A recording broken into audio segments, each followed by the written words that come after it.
quick like and subscribe if you enjoy my content. My name is Carter. I'm 35 years old, and I work as a network security analyst for a tech company in Austin, Texas. I spend my days monitoring suspicious activity, identifying unusual patterns, and recognizing when someone's behavior suggests they're hiding something. I understand digital footprints, communication patterns, and the telltale signs of deception. I never thought I'd need to apply those same security analysis skills to my own marriage. But when your wife's coworker is texting her at 11 p.m. on a Tuesday night, and she asks why you've seemed distant lately, the answer becomes pretty obvious. I'm distant because I've been watching the pattern of late-night messages for 3 weeks, and I know exactly what they mean. My wife Lauren asked why I seemed distant. So I asked why her coworker was texting at 11 p.m. The look on her face told me everything I needed to know. I met Lauren 8 years ago at a startup networking event in downtown Austin. She was working in digital marketing for a software company, outgoing and ambitious in ways I wasn't. I was the quiet security analyst, more comfortable with code than conversation. We balanced each other. We got married 7 years ago, bought a house in the Mueller neighborhood, a modern build with an open floor plan and a small yard. Lauren continued in digital marketing, moving between companies as better opportunities came up. I advanced to senior security analyst. Combined income around $235,000. We were comfortable, successful, living the Austin tech lifestyle. For 6 years, everything worked. We had our routines, our social circle, our shared goals. We'd talk about maybe having kids eventually, after Lauren's career was more established. Then about 3 months ago, things started shifting. Lauren had always been active on her phone. Marketing people are. But her phone behavior changed in ways that triggered my security analyst instincts. She started positioning her phone screen away from me when texting. Not obviously, just a slight angle change. The kind of thing most people wouldn't notice. But I notice. It's literally my job to notice when people are trying to hide their digital activity. She'd also started taking her phone to the bathroom every time. For 8 years, she'd leave on the couch, the counter, wherever. Suddenly, it was always in her hand or her pocket. Small behavioral changes. But in security analysis, small changes in behavior patterns often indicate something significant is happening. Then, I started noticing the timing of her notifications. Lauren's phone would buzz late at night. 10 p.m., 10:30, 11 p.m., sometimes later. Who's texting you this late? I asked the first time I noticed. Just work stuff. Campaign launch tomorrow. Team is coordinating. It was plausible. Marketing campaigns do require coordination. Late nights happen, but then it kept happening. Tuesday night, 11 p.m. Thursday night, 10:45. Saturday night, 10:30. Your coworkers text you a lot on weekends, I commented one Saturday evening. We're a pretty connected team. It's normal for our industry. Maybe it was, but something fell off. I started paying closer attention to the pattern. The late-night texts always came from the same person. I could tell by the preview notifications that flashed on her screen before she grabbed the phone. The contact name was just Mike W. Mike W., a coworker, presumably. Who's Mike W.? I asked one evening after her phone buzzed for the third time. He's our new creative director. Joined about 3 months ago. Really talented guy. You two work together a lot. Yeah, he's been leading the rebrand project I'm on. We collaborate pretty closely. 3 months ago, right when the behavior changes had started, I filed that information away. Over the next few weeks, I noticed more patterns. Lauren had started dressing differently for work. More carefully. She'd always been professional, but now she was spending extra time on her appearance. Better outfits, more attention to makeup, styling her hair more deliberately. You look nice, I'd tell her. Thanks. Just trying to step up my professional image. She'd started working late more often. 2 or 3 nights a week, she'd text me around 6 p.m., running behind. Going to be here until 8 or so. She'd come home energized, not tired, glowing in a way that didn't match someone who'd just worked 11 hours. And the physical intimacy between us had decreased. We'd gone from regular connection to occasional to rare. Not tonight, I'm exhausted, became her standard response when I tried to initiate. But she didn't seem exhausted.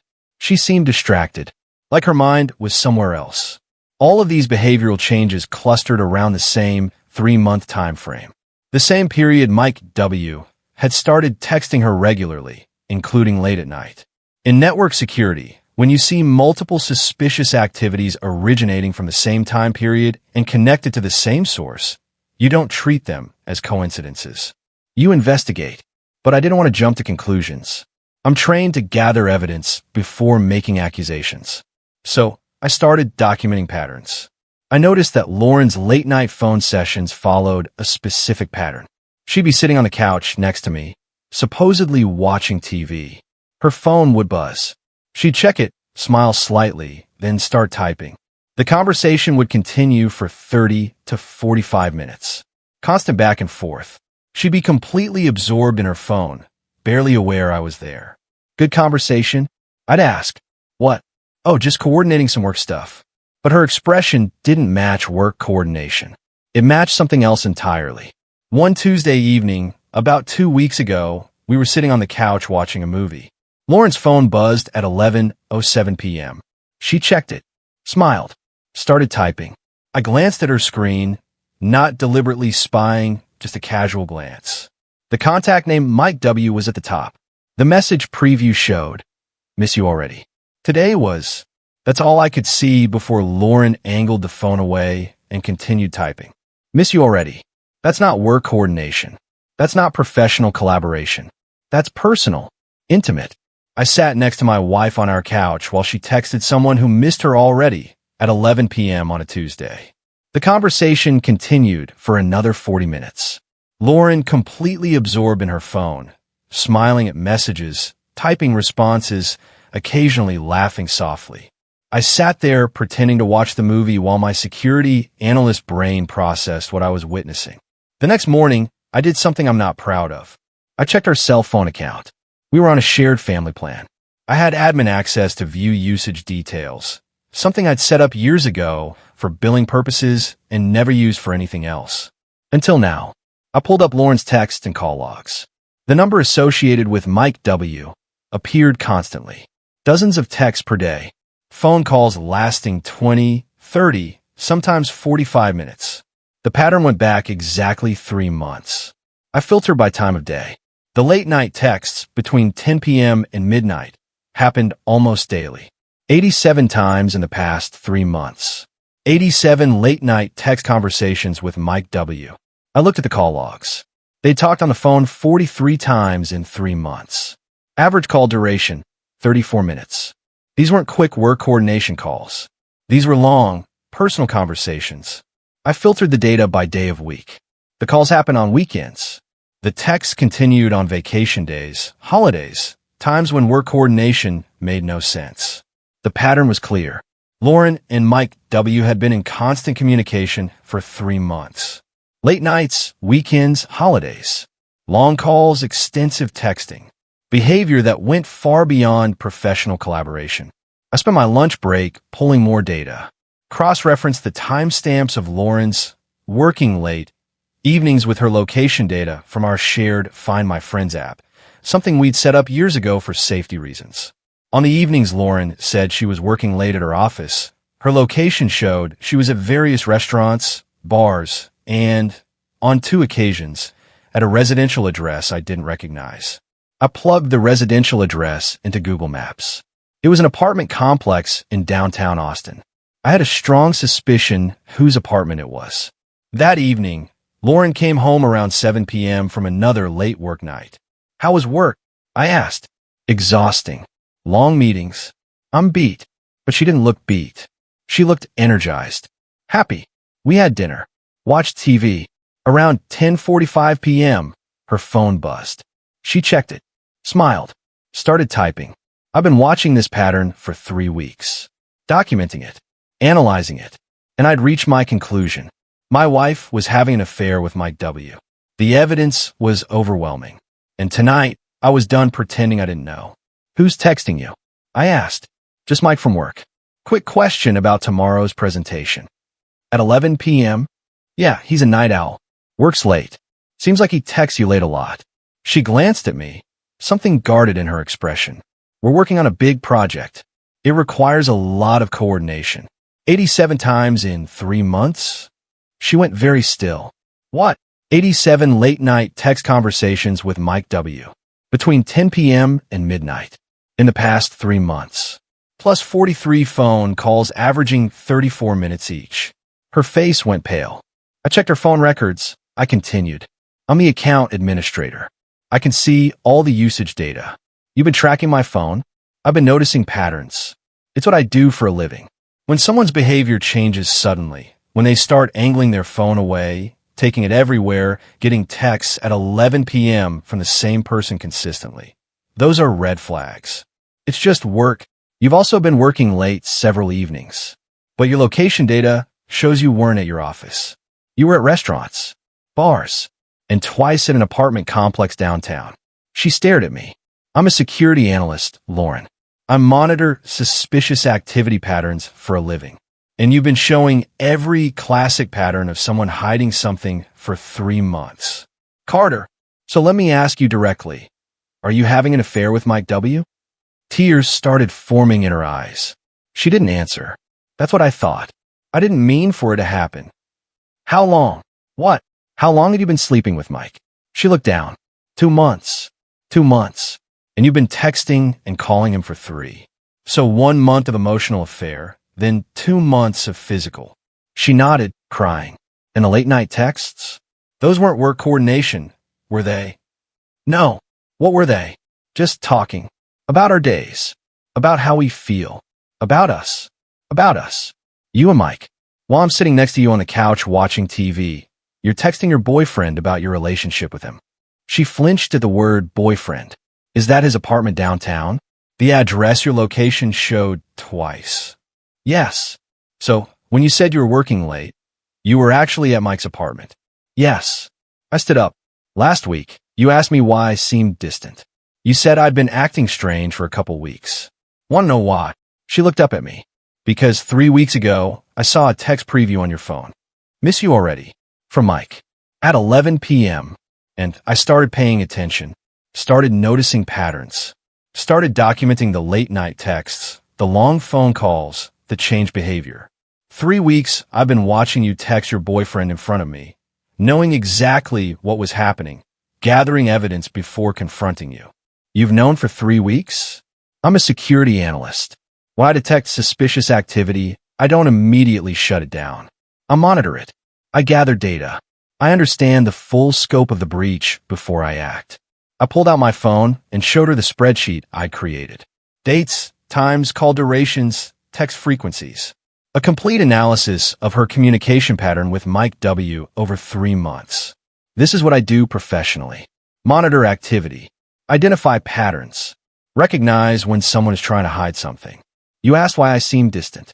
I seem distant because I've been watching you have an affair in real time and documenting every instance. Lauren stared at the spreadsheet. You made a spreadsheet of my affair. I made a data analysis of suspicious activity patterns. And yes, those patterns revealed an affair. I put my phone away. I filed for divorce yesterday. You'll be served with papers tomorrow at work. Everything I just showed you is prepared as evidence. You filed for divorce without talking to me. I monitored your activity for 3 weeks. Watched you text Mike 87 times late at night. Watched you lie about working late while you were at his apartment. Watched you smile at messages from him while sitting next to me. What exactly did we need to talk about? I made a mistake. You made hundreds of mistakes. Every late night text. Every phone call. Every time you lied about working late. Every time Mike texted at 11 p.m. and you told me it was work coordination. Those were all choices, Lauren, not mistakes. What about counseling? You're in a 3-month relationship with someone else. There's nothing to counsel. The marriage is over. You just didn't know I knew until tonight. I grabbed my laptop bag and keys. I'm staying at a hotel. I'll be back tomorrow to pack more things. My attorney will contact yours about property division. Where am I supposed to go? Call Mike. I'm sure he'll let you stay at his apartment downtown. You've been spending time there anyway. I walked to the door, then turned back. You asked why I seemed distant. Now you know. I've been distant because for 3 weeks I've been watching my wife have an affair and preparing to end the marriage. Your coworker texting at 11 p.m. wasn't work coordination. It was your boyfriend. and I knew it the whole time. I left, heard her crying behind me, felt nothing but relief. My attorney, a woman named Jennifer Park, had everything prepared. The phone records, the location data, the pattern analysis I'd created. "This is the most thoroughly documented affair I've seen," Jennifer said. "You've basically presented it like a security breach report." That's exactly what it is. A breach of trust, documented through data analysis. Lauren was served at her office Wednesday afternoon. She called me immediately. "You're really doing this? You've been having an affair for 3 months. You've been texting Mike 87 times late at night while sitting next to me." "Yes, I'm really doing this. I ended it with Mike. I told him it's over. We can fix this. I don't care if you ended it. You lied for 3 months. Every time Mike texted at 11 p.m. and you said it was work. Every time you claimed to be working late while you were at his apartment. Every one of those 87 late-night text conversations. Those were all lies. You monitored my phone for 3 weeks. I monitored suspicious activity patterns. It's literally my job. And the patterns revealed exactly what I suspected. You can't be mad at me for noticing what you were doing." Lauren hired an attorney who tried to argue that my surveillance of her phone records violated her privacy. Jennifer shut that down. My client is the account administrator on their shared family cell phone plan. He has legal access to all usage data. Monitoring that data is not illegal. And what he found, 87 late-night text conversations, 43 lengthy phone calls, location data showing his wife lied about working late. That's evidence of adultery, not privacy violation. Lauren's attorney tried to claim she deserved half the house. Jennifer countered with evidence that I'd paid 65% of the down payment from premarital savings and had contributed more to the mortgage throughout the marriage. Plus the documented affair. We settled after 5 weeks. I kept the house. Lauren got 35% of joint savings. We each kept our own retirement accounts. No alimony. 7 years of marriage ended because her coworker was texting at 11 p.m. and I asked why. I heard what happened afterward. Lauren tried to continue the relationship with Mike. It lasted about 3 weeks after the divorce was filed. Turned out Mike had liked the excitement of the affair, the secret texts, the stolen time, the thrill of doing something forbidden. When it became public and Lauren was actually available, he lost interest. He also got reported to HR for having a relationship with a direct report. Lauren worked under him in the marketing department. The company had policies against supervisor-employee relationships. Mike got transferred to a different division. Lauren stayed at the company, but her professional reputation suffered. Everyone knew she'd had an affair with her boss and gotten divorced because of it. She tried to reach out about 8 months after the divorce. A long email about how I'd been cold to monitor her activity for 3 weeks, how I'd treated her like a security threat instead of wife. I replied with one line, "You were a security threat. You breached the trust of our network." I documented the breach and shut it down. Then I blocked her. I kept the house in Mueller, renovated it, updated the security system, made it entirely mine. About a year after the divorce, I met someone at a cybersecurity conference. Her name was Rachel. She was a threat intelligence analyst, understood pattern recognition, appreciated thorough documentation. On our 3rd date, she asked about my divorce. My ex-wife was having an affair. Her boyfriend would text her at 11 p.m., and she'd tell me it was work coordination. After I noticed the pattern, I monitored it for 3 weeks and documented everything before confronting her. Rachel's eyes widened. "You monitored it for 3 weeks before saying anything?" "I'm a security analyst. When I detect a threat, I don't immediately alert the source. I monitor the activity, gather evidence, understand the full scope of the breach. Then I act. That's incredibly disciplined. It was necessary. If I confronted her the first time I suspected, she could have deleted evidence, changed her story, made it harder to prove. By monitoring for 3 weeks, I had irrefutable documentation of the pattern." "What did she say when you finally confronted her?" "She asked why I'd seemed distant. I asked why her coworker was texting at 11 p.m.